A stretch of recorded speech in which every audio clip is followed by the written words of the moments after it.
Procedure ছিল, তাতে border ডিস্ট্রিক্টগুলোতে coordination meeting প্রতিনিয়ত করার বিষয় ছিল।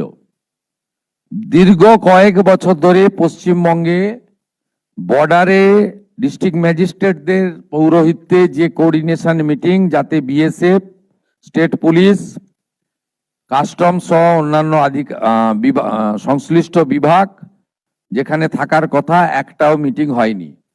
নতুন সরকার 9/5/2026 দায়িত্ব নেওয়ার পরে আমরা দার্জিলিংয়ে এই ধরনের কোঅর্ডিনেশন মিটিং করেছি 19/5-এ দার্জিলিং এবং শিলিগুড়িতে। আমরা 18/5-এ করেছি জলপাইগুড়িতে। আমরা 18/5-এ করেছি কোচবিহারে। দক্ষিণ দিনাজপুরে হয়েছে 18/5-এ। 19/5-এ হয়েছে উত্তর দিনাজপুরের রায়গঞ্জ পুলিশ ডিস্ট্রিক্টে, ইসলামপুর পুলিশ ডিস্ট্রিক্টে। 18/5-এ হয়েছে মালদায়, মুর্শিদাবাদ পিডি, জঙ্গিপুর পিডিতে হয়েছে 18/5-এ, এবং নদিয়ার আপনার Krishnanagar PD 18/5, Ranaghat PD police district 18/5। North 24 পরগনাতেও 18 তারিখ হয়েছে বনগাঁ পুলিশ ডিস্ট্রিক্টে, 19/5-এ হয়েছে বসিরহাট পুলিশ ডিস্ট্রিক্টে, আর বারুইপুর পুলিশ ডিস্ট্রিক্টে সাউথ 24 পরগনাতে 14/5-এ হয়েছে। এটা এখন থেকে প্রতিনিয়ত হবে এবং প্রয়োজনে থানা স্তরে বিএসএফ এর সঙ্গে আমাদের অত্যন্ত সুদৃঢ় সম্পর্ক তৈরি করে আমরা আমাদের রাজ্যকে এবং দেশকে সুরক্ষিত করব। আমি আরেকটা ঘোষণা করে মূল কর্মসূচিতে চলে যাব, সেটা হলো আমাদের ভারত সরকারের পক্ষ থেকে 14/5/2025-এ যারা অবৈধ বাংলাদেশি অনুপ্রবেশকারী তাদেরকে সরাসরি বিএসএফ এর হাতে হ্যান্ডওভার করার জন্য একটি নির্দেশিকা এবং তার সঙ্গে একটি আপনার অবৈধ অনুপ্রবেশকারীদেরকে হ্যান্ডওভারের আইন ভারত সরকারের পক্ষে under secretary government of India Pratap Singh Rawat পাঠিয়েছিলেন। ডেটটা আবার বলি, 14/5/2025, অর্থাৎ কার্যত 1 বছরেরও বেশি আগে। পশ্চিমবঙ্গের আগের সরকার তারা একদিকে শরণার্থীদের সিএএ দেওয়ার ক্ষেত্রে বিরোধিতা করেছে, অন্যদিকে এই গুরুত্বপূর্ণ সুযোগ বা আইন ভারত সরকার যেটা দিয়েছিলেন তাকে কাজে লাগাননি। আজ থেকে আমরা এই আইন কার্যকর করলাম।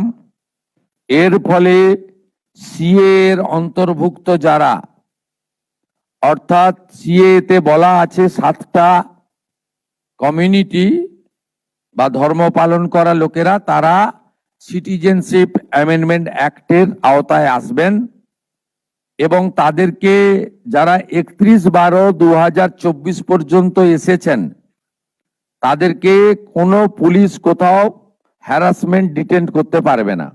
সিএ এর আওতায় যারা নেই তারা হলেন কমপ্লিটলি অবৈধ অনুপ্রবেশকারী ইনফিল্ট্রেটার্স। তাদেরকে সরাসরি রাজ্য পুলিশ গ্রেপ্তার করবে এবং ডিটেন করবে এবং হ্যান্ডওভার করবে বিএসএফ এর হাতে, এবং বিএসএফ তারা বিডিআর এর সঙ্গে কথা বলে তাদেরকে ডিপোর্ট করার ব্যবস্থা করবে, অর্থাৎ ডিটেক্ট, ডিলিট, এবারে ডিপোর্ট। এই আইন আজ থেকে কার্যকর হলো। মাননীয় ডিজিপি কে এবং হোম সেক্রেটারিকে বলে দেওয়া হলো পশ্চিমবঙ্গের বর্ডার সন্নিহিত সমস্ত থানাগুলিতে এই আইন দেশের স্বার্থে, পশ্চিমবঙ্গের স্বার্থে আমরা আজ থেকে কার্যকর করলাম। ঠিক আছে, থ্যাংক ইউ। ধন্যবাদ sir. I'll now request DGBSF to please say a few words. Thank you. माननीय मुख्यमंत्री महाशय, রেসপেক্টেড চিফ সেক্রেটারি স্যার, সব থেকে আগে আমি বিএসএফ পরিবার পক্ষ থেকে আপনাদেরকে সাধুবাদ জানাই স্যার। এটা অনেক দীর্ঘদিন ধরে আমরা চেয়েছিলাম যে আমাদের ফেন্সিং জন্য বা ইনফ্রাস্ট্রাকচার জন্য বা একটা সিনার্জি আমাদের বিএসএফ যারা বর্ডার গার্ডিং ফোর্স আমরা কাজ করি স্যার স্টেট গভর্নমেন্ট সঙ্গে হবে। এইটা স্যার গত কিছুদিন ধরে এবং আজকে যে ল্যান্ড হস্তান্তরণ হচ্ছে আমরা একটা আমূলচূল পরিবর্তনটা দেখলাম। আমাদের পুরোটাই সম্পূর্ণ এটা ভরসা যে আমাদের যে সিনার্জি একটা দরকার হয় স্যার যেটা আমরা স্টেট গভর্নমেন্ট পক্ষ থেকে চাই সেটা এখানে ওয়েস্ট বেঙ্গল পশ্চিমবঙ্গে এটা আমরা পাবো।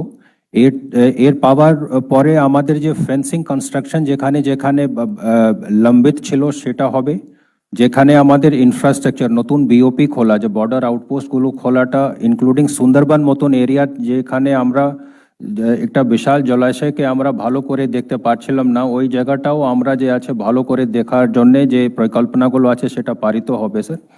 এটা নিয়ে স্যার আমাদের যে সুরক্ষাটা স্যার ইন্ডো বাংলাদেশ বর্ডারটা আর একটু সুদৃঢ় হবে এবং ন্যাশনাল সিকিউরিটি পক্ষ থেকে এটা খুবই একটা জরুরি ছিল স্যার। ইতিমধ্যে গত 10 দিন ধরে স্যার আমাদের অনেক ডিস্ট্রিক্ট লেভেলে বা অফিসাররাও এসেছেন বিএসএফ এর প্রাঙ্গণে এসেছেন স্যার। ওনারা ঘুরে গিয়ে দেখেছেন কি কি আমাদের ইস্যুগুলো আছে। আমাদের একটা নির্দিষ্ট কোঅর্ডিনেশন মেকানিজম থাকে স্যার প্রত্যেক রাজ্যে যেখানে আমাদের বর্ডারগুলো আছে সেটা আমরা অলরেডি শেয়ার করেছি স্যার। যে কিছু তালিকাতে যে স্মাগলারদের তালিকা হয় বা যারা স্মাগলিং মধ্যে যুক্ত থাকেন এই সমস্ত তালিকাগুলো আমরা এইগুলো পারসিউ করে যারা এইগুলো কার্যকলাপ সঙ্গে জড়িত ওদেরকে স্যার যে আছে আমরা ধরবো এবং ওদেরকে যে আছে স্টেট প্রশাসনের সঙ্গে আমরা লিস্ট এটা করবো স্যার। আমাদের পুরোটাই বিশ্বাস যে আমাদের বিএসএফ এ ইনফ্রাস্ট্রাকচারটা একবার হয়ে যাওয়ার পরে যে আমাদের বর্ডার সুরক্ষা আর অধিক মজবুত হবে স্যার এবং এটা লাভটা স্টেটও পাবে এবং ভারতবর্ষের যে আন্তরিক সুরক্ষা বা ন্যাশনাল সিকিউরিটি পার্সপেক্টিভে এটা দীর্ঘদিন ধরে যে আছে এটা জিনিসটাও পূর্ণ হবে sir. Thank you once again sir, thank you so much. Sir আপনার অনুমতি নিয়ে আমরা এবার মূল অনুষ্ঠানে চলে যাই sir. Sir, we will request Chief Secretary sir and DG BSF sir to please come forward and handover of deeds relating to 43 acres of purchased land in 5 districts.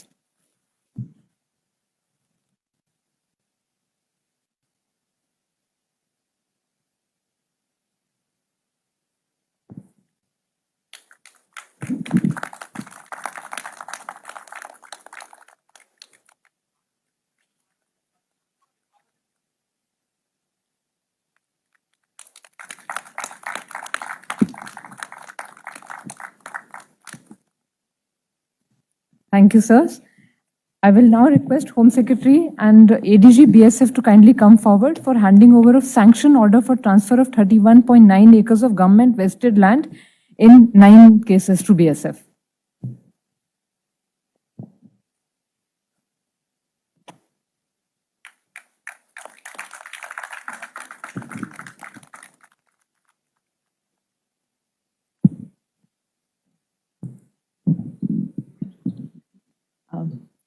So I'll request Home Secretary ma'am to please give the vote of thanks and close the program.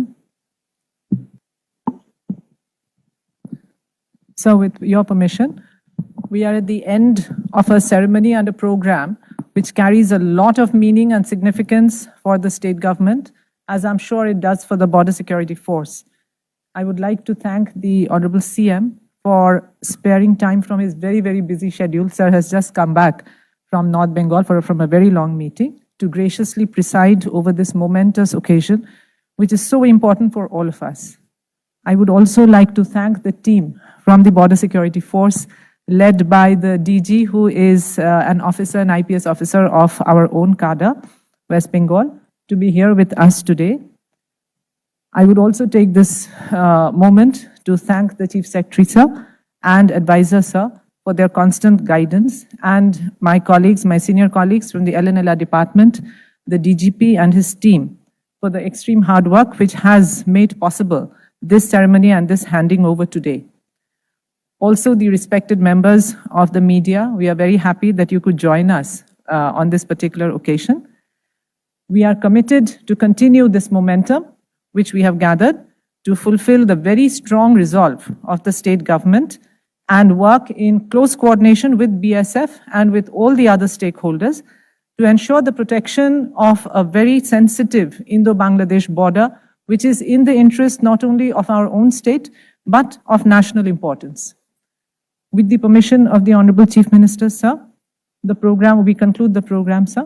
Thank you, everyone. Namaskar.